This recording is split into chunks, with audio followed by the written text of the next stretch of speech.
আসসালামু আলাইকুম। আজ 2 জুন 2024 শুরু করছি চেঞ্জ টিভি প্রতিদিনের গল্প অনুষ্ঠান।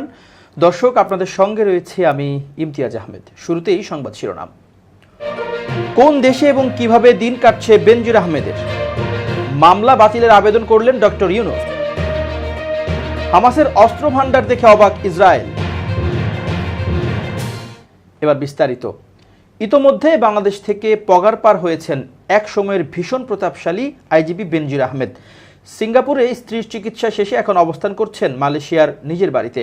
মালয়েশিয়া মাই সেকেন্ড হোম প্রকল্পের অধীনে বিপুল বিনিয়োগ করেছেন বাংলাদেশ পুলিশের সাবেক মহাপরিদর্শক বেনজির আহমেদ। দেশ থেকে অর্থ নিয়ে সেখানে আবাসন খাতে লগ্নি করেছেন তিনি, কিনেছেন বাড়ি।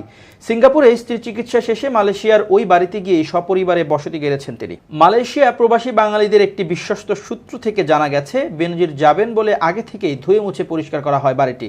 সেই বাড়িতে উঠে উচ্ছ্বাস প্রকাশ করেন বেনজির। ইতোমধ্যে কয়েক দফা লং ড্রাইভেও গিয়েছেন, তবে বাঙালিদের এড়িয়ে চলছেন। মালয়েশিয়ায় যে স্থানগুলোতে বাঙালিদের চলাচল বেশি সেগুলোকে এড়িয়ে চলেছেন তিনি। বর্তমানে তার বাড়িতে অবস্থান করেই বিদেশের বিভিন্ন জায়গায় থাকা তার শুভাকাঙ্ক্ষীদের সঙ্গে যোগাযোগ করছেন। সূত্রটি আরও বলছে, অল্প কিছুদিনের মধ্যে তিনি মালয়েশিয়া ত্যাগ করবেন। কারণ হিসেবে জানা গেছে, মালয়েশিয়াকে খুব বেশি নিরাপদ মনে করছেন না এই সাবেক আইজিপি। ফলে তিনি সপরিবারে ইউরোপের অন্য কোনো দেশে পাড়ি জমাতে পারেন। মালয়েশিয়ার বিভিন্ন ব্যাংকে তার অর্থ লেনদেনের সুস্পষ্ট তথ্য প্রমাণও আছে। দেশে বিদেশে বেনজিরের সম্পদের অনুসন্ধান করতে গিয়ে তথ্য পেয়েছে দুর্নীতি দমন কমিশনের অনুসন্ধান টিম। দুদকের অনুসন্ধান ও বাংলাদেশ ফাইন্যান্সিয়াল ইন্টেলিজেন্স ইউনিট সহ বিভিন্ন সূত্রে জানা গেছে, বাংলাদেশ থেকে বৈধভাবে অর্থ নিয়ে মালয়েশিয়ায় বাড়ি করার কোনো সুযোগ নেই। যারা সেখানে বাড়ি কিনেছেন তারা মূলত টাকা পাচার করেছেন। এক্ষেত্রে বেনজির আহমেদও তার ব্যতিক্রম নয়। জানা গেছে, মালয়েশিয়ার রতন নামের একজনের সঙ্গে ঘনিষ্ঠ সম্পর্ক গড়ে ওঠে বেনজির আহমেদের। তাদের মধ্যে সম্পর্ক গড়ে দেন মোহামেডান ক্লাবের পরিচালক এজিএম সাব্বির। এই ক্লাবের স্থায়ী কমিটির সদস্য সাবেক আইজিপি বেনজিরের অবৈধ আয়ের অন্যতম কুশীলব এই সাব্বির। তার মধ্যস্থতায় রতনের মাধ্যমে বিপুল টাকা পাচার করেছেন বেনজির আহমেদ। এছাড়া মালয়েশিয়ার হুন্ডি ব্যবসায়ীদের মধ্যে অন্যতম হুমায়ুন কবিরের মাধ্যমেও বিপুল টাকা পাচার করেন বেনজির আহমেদ। জনশক্তি রপ্তানি ব্যবসার আড়ালে মূলত জমজমাট হুন্ডি কারবার করেন হুমায়ুন। কুয়ালালামপুরের সিচুয়াংশায় তার অফিস। হুমায়ুন ও রতনের মাধ্যমে পাচার করা টাকায় পরিবারের থাকার জন্য একটি অত্যাধুনিক বাড়ি কিনেছেন বেনজির। বিনিয়োগ করেছেন আবাসন খাতে। রতন এখন ইউরোপের একটি দেশে এবং সাব্বির যুক্তরাজ্যে অবস্থান করছেন। হুমায়ুন আছেন মালয়েশিয়ায়। বিএফআইইউ এর মাধ্যমে মালয়েশিয়ায় বেনজিরের সম্পদের বিস্তারিত তথ্য সংগ্রহের কাজ শুরু করেছে দুদক কর্মকর্তারা। জানা গেছে, মালয়েশিয়া সরকার 2002 সালে সেকেন্ড হোম কর্মসূচি চালু করে। এর আওতায় মালয়েশিয়ার ব্যাংকে প্রায় 2 কোটি টাকা জমা রেখে অন্য দেশের একজন নাগরিক দেশটিতে দীর্ঘমেয়াদী বসবাস ও অন্যান্য সুবিধা পান। তারা সেখানে বাড়ি কিনতে পারেন, বিনিয়োগ করতে পারেন ব্যবসা বাণিজ্যে। এই সুযোগ নিয়ে বাংলাদেশের অনেকের মতো বেনজির আহমেদও সেখানে বিনিয়োগ করেছেন। বেনজিরের ঘনিষ্ঠ সূত্রে জানা গেছে, দুর্নীতি দমন কমিশনের অনুসন্ধান শুরু হওয়ার পর গত 4 মে তিনি সপরিবারে সিঙ্গাপুরের উদ্দেশ্যে দেশ ত্যাগ করেন। সেখানে স্ত্রীর চিকিৎসা শেষে বর্তমানে তিনি মালয়েশিয়ায় অবস্থান করতে পারেন। এদিকে দেশে বেনজিরের আরও সম্পদের বিষয়ে তথ্য পাচ্ছে দুদক। সংস্থাটির কাছে অভিযোগ আছে, স্বাস্থ্য মন্ত্রণালয়ের বিভিন্ন ঠিকাদারি কাজে বিতর্কিত হয়ে দেশ জুড়ে আলোচিত নাম মোতাজিরুল ইসলাম মিঠুর সঙ্গে বেনজির আহমেদের ব্যবসা রয়েছে। উত্তরাঞ্চলের 2টি জেলায় কয়েকশো বিঘা জমি কিনেছেন তারা। তার মধ্যে অন্তত 3টি জায়গায় 100 বিঘার উপর গড়ে তোলা হয়েছে নর্থ পোল্ট্রি খামার। মুরগির খাদ্যের ব্যবসাও আছে তাদের। এসব তথ্য যাচাই বাছাই করতে বিভিন্ন দপ্তরে চিঠি দেওয়ার প্রক্রিয়া চলছে। সংশ্লিষ্ট একাধিক সূত্রে উল্লিখিত তথ্য জানা গেছে। দুর্নীতিতে অভিযুক্ত সাবেক আইজি বেনজির আহমেদ বিদেশে থাকলেও বিচার চলবে। দোষী সাব্যস্ত হলে তাকে দেশে ফিরতেই হবে। সরকার কোনো ছাড় দেবে না বলে জানিয়েছেন সড়ক পরিবহন ও সেতুমন্ত্রী ওবায়দুল কাদের। রাজধানীর ধানমন্ডিতে আওয়ামী লীগ সভাপতির কার্যালয়ে রোববার এক সংবাদ সম্মেলনে তিনি একথা জানান। আওয়ামী লীগ সাধারণ সম্পাদক বলেন, বেনজির আহমেদের ঘটনায় দুর্নীতি দমন কমিশন তদন্ত করছে। তদন্ত, মামলা, গ্রেফতার সবকিছু একটা আইনি প্রক্রিয়ার মধ্যে আছে। সরকার এখানে দুদককে এড়িয়ে আগ বাড়িয়ে কেন ব্যবস্থা নেবে? সরকারের দুর্নীতি বিরোধী যেসব সংস্থা আছে তাদের কোনো ব্যর্থতা থাকলে তারও বিচার হবে। সেতুমন্ত্রী বলেন, এদেশে 75 পরবর্তীকালে কোনো শাসক ও সরকার দুর্নীতিবাজদের বিরুদ্ধে ব্যবস্থা নেওয়ার সৎ সাহস দেখাতে পারেনি। শেখ হাসিনার সরকার সেটা দেখিয়েছে। ব্যক্তি দুর্নীতি করতে পারে, দুর্নীতি করার পর সরকারের দৃষ্টিভঙ্গি কি সেটা দেখতে হবে। বিএনপি ক্ষমতা থাকাকালে দুর্নীতিবাজদের বিরুদ্ধে কোনো ব্যবস্থা নেয়নি। সরকারের সহায়তায় বেনজির আহমেদ বিদেশে পালিয়েছে। বিএনপি মহাসচিব মির্জা ফখরুল ইসলাম আলমগীরের এমন দাবি প্রসঙ্গে আওয়ামী লীগ সাধারণ সম্পাদক প্রশ্ন রেখে বলেন, সরকারের কারা গিয়ে তাকে বিমানে তুলে দিয়েছে? কোন কর্তৃপক্ষ গিয়ে তাকে তুলে দিয়েছে?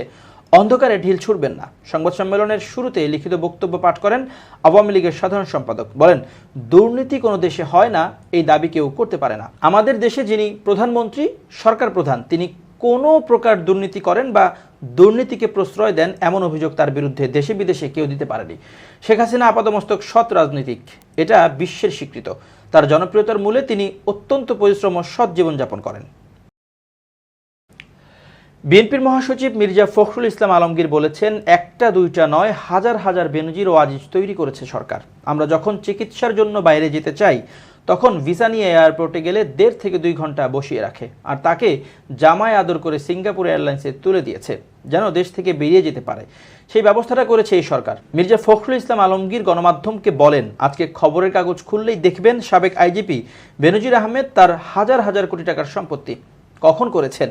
যখন তিনি র্যাবের ডিজি ছিলেন, পুলিশের আইজি ছিলেন, যার বেতন সব মিলিয়ে কয়েক কোটি টাকার বেশি হয় না, সেই লোকের এখন দেখা যাচ্ছে হাজার হাজার কোটি টাকার সম্পদ। যখন এটা ফাঁস হয়ে গেল এবং যুক্তরাষ্ট্র যখন স্যাংশন দিল, তারপর কিন্তু তাকে তারা আইজিপি করেছে এবং সব দায়িত্ব দিয়ে রেখেছে। যুক্তরাষ্ট্র যখন সরকারকে আঙুল দিয়ে দেখিয়ে দিল, তোমরা তো সব দুর্নীতিপরায়ণ লোককে, যারা মানুষের অধিকারকে ক্ষুণ্ণ করেছে, যারা মানুষকে হত্যা করেছে, গুম করেছে, তাদের তোমরা পুরস্কৃত করেছো, সুতরাং তোমাদের বিরুদ্ধে আমরা ব্যবস্থা নেব। তিনি বলেন, বেনজির মে মাসের 4 তারিখে পরিবার নিয়ে সিঙ্গাপুর চলে গেছে। কাগজে কলমে বলছে মাত্র কয়েক ব্যাংকের অ্যাকাউন্ট থেকে 60 কোটি টাকা তুলে নিয়ে গেছে। 60 কোটি টাকাই নয়, আরও অসংখ্য টাকা তুলে নিয়ে গেছে। এরা কি চোখে আঙুল দিয়ে বসেছিল? ইমিগ্রেশন ডিপার্টমেন্ট কি চোখে আঙুল দিয়ে বসেছিল? সরকার কি চোখে আঙুল দিয়ে বসেছিল? আসলে তাকে জামায় আদর করে সিঙ্গাপুর এয়ারলাইন্সে তুলে দিয়েছে সরকার।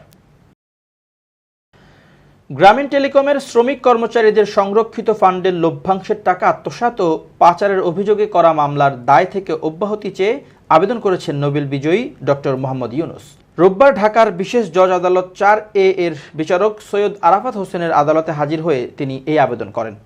ডক্টর ইউনুসের আইনজীবী ব্যারিস্টার আবদুল্লাহ আল মামুন বলেন, অর্থ আত্মসাতের মামলায় নোবেলজয়ী ডক্টর মোহাম্মদ ইউনুসের পক্ষে অব্যাহতি চেয়ে আবেদন করেছি। এর আগে 2 মে ঢাকার বিশেষ জজ আদালত 4 এর বিচারক সৈয়দ আরাফাত হোসেনের আদালতে মামলার অভিযোগ গঠনের শুনানির জন্য দিন ধার্য ছিল। এদিন আসামি পক্ষের সময়ের আবেদনের পরিপ্রেক্ষিতে বিচারক 2 জুন অভিযোগ গঠন শুনানির জন্য দিন ধার্য করেন। এবার খুব জরুরি 1 মিনিট জানাচ্ছেন ইউনেস্কো ক্লাব পুরস্কার বিজয়ী সাংবাদিক আমিরুল মোমিনিন মানিক। খুব জরুরি 1 মিনিটে প্রত্যেককে আমন্ত্রণ। প্রিয় বন্ধুরা, এই সময়ে প্রযুক্তির ছোটখাটো জ্ঞান রাখা অত্যন্ত জরুরি বিষয়। আপনার কাছে থাকা প্রাযুক্তিক অনুষঙ্গগুলো হচ্ছে এই ধরুন একটা মোবাইল ফোন, ল্যাপটপ বা অন্য আরও প্রয়োজনীয় বিষয়াদি। এগুলো সম্পর্কেই আপনি যদি একটু চেষ্টা করেন তাহলে আপডেট তথ্য পেয়ে যাবেন ইন্টারনেট থেকে। কারণ আজকে যে তথ্যটি জানলেন প্রযুক্তি সম্পর্কে, কাল সেটা বাসি হয়ে যাচ্ছে। সুতরাং প্রতিনিয়ত আপডেট যদি না থাকতে পারেন তাহলে প্রযুক্তির জ্ঞানের ঘাটতি দেখা দেবে এবং আপনার হাতে থাকা ছোট ছোট প্রাযুক্তিক বিষয়গুলো ব্যবহারের ক্ষেত্রেও আপনি বিপত্তির মধ্যে পড়বেন। সুতরাং একটু সচেতন হন, আপডেট থাকুন এবং ছোটখাটো একজন প্রাযুক্তিক বিশারদ হয়ে উঠুন। ভালো থাকবেন, সবার জন্যে শুভেচ্ছা নিরন্তর। এবার ফিলিস্তিন প্রসঙ্গ। ফিলিস্তিনের স্বাধীনতাকামী যোদ্ধাদের বিরুদ্ধে লড়াইয়ে নেমে যেন ঘুঘুর ফাঁদে পা দিয়েছে ইসরায়েলি বাহিনী। অবস্থা এখন এমন যে পিঠ বাঁচাতে যুদ্ধ থামিয়ে দিতে চাইলেও সেই সুযোগ আর নেই। অন্যদিকে হামাসকে হালকাভাবে নেয়ার করুণ পরিণতিও ভোগ করছে ধুকে ধুকে। সম্প্রতি গাজা ও মিশর সীমান্তবর্তী ফিলাডেলফি করিডোরের নিয়ন্ত্রণ নেয়ার পর হামাসের একটি অস্ত্র ভাণ্ডার দেখে চোখ কপালে উঠেছে ইসরায়েলের। যোদ্ধাদের এমন অস্ত্র ভাণ্ডারের সামনে ঠিক কতদিন নিজেদের মনোবল ধরে রাখতে পারবে নেতানিয়াহুর সেনারা, তাই এখন বড় প্রশ্ন। ইসরায়েলি সংবাদ মাধ্যম জেরুজালেম পোস্টের এক প্রতিবেদনে বলা হয়েছে, ইসরায়েলি সেনাবাহিনীর কর্মকর্তারা মনে করছেন হামাসের হাতে যে অস্ত্র ভাণ্ডার রয়েছে তা দিয়ে আরও বহুদিন যুদ্ধ করতে পারবে সংগঠনটি। কয়েক দশক ধরে অস্ত্রের বিশাল মজুদ গড়ে তুলেছে আল কাসাম ব্রিগেড। ফলে ফিলাডেলফি করিডোর বন্ধ হলেও অন্য স্থানে মজুত করা অস্ত্র ব্যবহার করবে হামাস। ফিলাডেলফি করিডোরের দখল নেয়ার পর ইসরায়েলি সামরিক বাহিনীর মুখপাত্র রিয়ার অ্যাডমিরাল ড্যানিয়েল হাগারি জানান, সেখানে 20টির মতো ট্যানেল খুঁজে পাওয়া গেছে যা হামাস অস্ত্রের চালান গ্রহণ করার গোপন আস্তানা হিসেবে ব্যবহার করত। এসব ট্যানেল ব্যবহার করে মিশর থেকে অস্ত্র চোরাচালান করে থাকত স্বাধীনতাকামী যোদ্ধারা, যদিও এমন দাবি অস্বীকার করেছে মিশর। ইসরায়েলি গণমাধ্যমের প্রতিবেদন অনুযায়ী হামাসের ট্যানেল এবং অস্ত্রের গুদাম এত বিস্তৃত যে তা খুঁজে বের করা ইসরায়েলি বাহিনীর জন্য প্রায় অসম্ভব। ইসরায়েলি বাহিনী হামাসের সবগুলো ব্যাটালিয়নকে ধ্বংস করার পরও সংগঠনটি আরও মারাত্মক হয়ে ওঠার ক্ষমতা রাখে। গাজায় আল কাসাম ব্রিগেডের প্রতিরোধ হামলাগুলো সেই বাস্তবতার প্রমাণ দেয়। মধ্যপ্রাচ্যের সামরিক বিশেষজ্ঞরা মনে করেন হামাস তার সামর্থ্যের পুরোটা কখনোই প্রদর্শন করে না, শত্রুকে ঘায়েল করতে উপযুক্ত সময়ের জন্য অনেক দিন ধরে অপেক্ষা করে। সেই সঙ্গে বিশেষ বিশেষ অভিযানের সময় তারা তাদের সেরা অস্ত্রগুলো ব্যবহার করে। হামাসের কাছে অস্ত্রশস্ত্রের অভাব নেই। এখনও গাজার বহু এলাকা রয়েছে যা ইসরায়েলি সেনারা ঢুকতেও পারেনি। সেসব স্থানে আরও অস্ত্রের বড় ভাণ্ডার রয়েছে। পশ্চিমা বিশেষজ্ঞরা জানিয়েছেন দীর্ঘ সময় ধরে অস্ত্র তৈরিতেও প্রশিক্ষণ নিয়েছে হামাস। বেশ কিছু রকম অস্ত্র এখন হামাস নিজেরাই বানাতে পারে, ফলে সংগঠনটির অস্ত্রের অভাব হয় না। সেই সঙ্গে হামাসের কাছে কী পরিমাণ রকেট ও মর্টার রয়েছে সেটির চিত্র স্পষ্ট নয়। শুধু ধারণা দিয়ে যুদ্ধ চালিয়ে যেতে পারবে ইসরায়েল, কিন্তু দীর্ঘ সময় যুদ্ধ হলে শেষ পর্যন্ত বিজয়ী হবে হামাসই। ইয়েমেনের হুথি যোদ্ধারা মার্কিন বিমানবাহী রণতরীতে হামলা সহ 6টি অপারেশন সম্পন্ন করার দাবি করেছে। লোহিত সাগর, ভারত মহাসাগরে এসব হামলা চালানো হয় বলে জানানো হয়েছে। ইরান সমর্থিত হুথিদের সামরিক মুখপাত্র ইয়াহিয়া সারি বলেন, তারা একটি মার্কিন বিমানবাহী রণতরী, একটি মার্কিন ডেস্ট্রয়ার এবং 3টি জাহাজকে টার্গেট করেছে। ইয়েমেনের বেশিরভাগ এলাকা নিয়ন্ত্রণকারী হাউসি মিলিশিয়ারা গাজায় ইসরায়েলি হামলার জবাবে ফিলিস্তিনিদের প্রতি সংহতি প্রকাশ করে এসব হামলা চালাচ্ছে। সারি শনিবার বলেন, তারা উত্তর লোহিত সাগরে আমেরিকান বিমানবাহী রণতরী আইসেনহাওয়ারের উপর হামলা ক্ষেপণাস্ত্র এবং ড্রোন দিয়ে চালিয়েছে। গত 24 ঘন্টায় ওই রণতরীটির উপর এটি ছিল দ্বিতীয় হামলা। তিনি আরও বলেন, তাদের অন্যান্য অভিযানের মধ্যে ছিল একটি মার্কিন ডেস্ট্রয়ার এবং তেলবাহী ট্যাঙ্কের উপর। এছাড়া মাইনা জাহাজের উপর লোহিত সাগর এবং আরব সাগরে 2বার হামলা করা হয়। তিনি বলেন, এছাড়া আলোরাইক জাহাজের উপর হামলা করা হয়। এই হামলা চালানো হয় ভারত মহাসাগরে। গাজায় যুদ্ধবিরতি প্রস্তাবে সম্মত হলে এবার জোট ত্যাগের হুঁশিয়ারি দিয়েছেন ইসরায়েলের উগ্র ডানপন্থী জোটের 2 মন্ত্রী। শুক্রবার ইসরায়েলি প্রধানমন্ত্রী বেনিয়ামিন নেতানিয়াহুকে মার্কিন প্রেসিডেন্ট জো বাইডেন গাজায় যুদ্ধবিরতির প্রস্তাব দেওয়ার পর জোট ত্যাগ করার হুমকি দিয়েছেন ওই 2 মন্ত্রী। এ খবর দিয়েছে অনলাইন বিবিসি। এতে বলা হয়েছে, ইসরায়েলের অর্থমন্ত্রী বেজালল স্মোট্রিচ এবং জাতীয় নিরাপত্তা মন্ত্রী ইতামার বেন গভির নেতানিয়াহুর জোট ত্যাগের হুঁশিয়ারি দিয়েছেন। তারা বলেছেন যে হামাসকে নির্মূল করার আগে যুদ্ধবিরতির যে কোনো চুক্তির বিরোধী তারা। তবে এ বিষয়ে পাল্টা প্রতিক্রিয়াও দেখিয়েছেন দেশটির বিরোধী দলীয় নেতা ইয়ার ল্যাপিড। তিনি বলেছেন, নেতানিয়াহু যদি যুদ্ধবিরতির চুক্তিকে সমর্থন করেন তাহলে তিনি সরকারকে সমর্থন করবেন, কিন্তু গাজায় হামাসের শক্তি পুরোপুরি শেষ না হলে এবং সকল জিম্মিদের মুক্তি না দিলে কোনো ধরনের যুদ্ধবিরতির আলোচনায় যাবে না ইসরায়েল। মার্কিন প্রেসিডেন্টের আহ্বানের পর এমন কথাই জানিয়েছে নেতানিয়াহু প্রশাসন। গাজায় 3 স্তরে মোট 6 সপ্তাহের যুদ্ধবিরতির প্রস্তাব করেছে বাইডেন।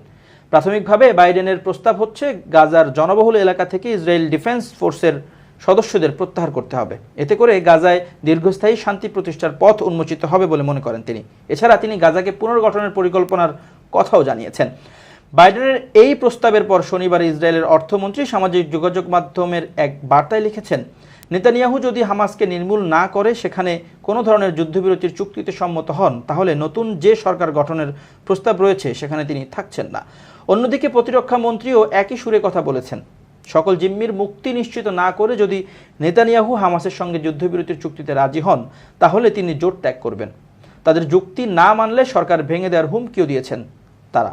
বর্তমানে দেশটির পার্লামেন্ট সংখ্যাগরিষ্ঠতা নিয়ে সরকারে আছেন নেতানিয়াহুর ডানপন্থী জোট। এ জোটের অন্যতম গুরুত্বপূর্ণ শরিক দল হচ্ছে বেন গভিরের ওজমা ইয়েহুদিত পার্টি এবং স্মোট্রিচের ধর্মীয় জায়নিজম পার্টি।